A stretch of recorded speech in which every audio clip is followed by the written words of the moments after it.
5 days after I graduated from college with my bachelor's degree in pre-law, on my way to law school with a 3.5 GPA, the feds decided to sentence me to 13 years in federal prison for less than $500 worth of drugs.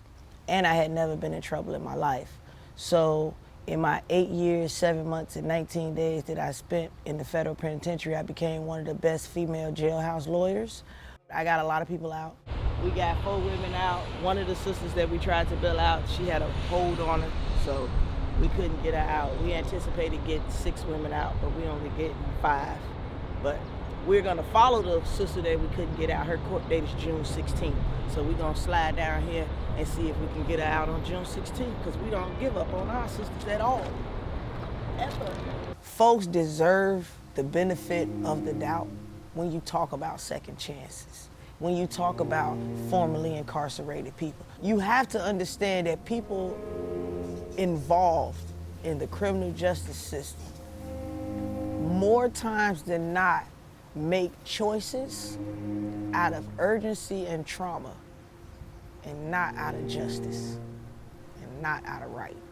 National Bailout has been bailing out black mamas for Mother's Day for the last few years. And we are proud and thankful that we are able to come and get y'all freedom from these folks. We're invested in the women that we bailed out, to where we're gonna take these women that we bailed out this time and follow them for a year. But we're also gonna provide them with a stipend. We're gonna provide them with life skills, coaching. We got financial one-on-one coaches that's gonna guide them in the ways of budgeting and making money. We have Women with Broken Heels, the organization that's gonna house 2 of our women. You know, we have Triumphant Together, an organization that does healing, and they're invested in healing our women, because that's the most important thing. A lot of incarcerated women are incarcerated through trauma. And being incarcerated and being a mother, it makes it no better. We also focus on our mental health and our mental well-being. You know, that's why when our sisters came home, we wanted to make them feel special. You know what I'm saying? We wanted to celebrate them because they haven't been convicted of anything. They've just been too poor to defend themselves, and it's not right. So we're here to step in that gap, to help them defend themselves and let them know that they're worthy of being defended. They're worthy of somebody saying that I believe you, and I'm gonna walk this down with you. I'm gonna fight with you, because it's a fight. We learned that if you give women real support, actual support, not giving them a list with some phone numbers when they get out, that they seem to do better.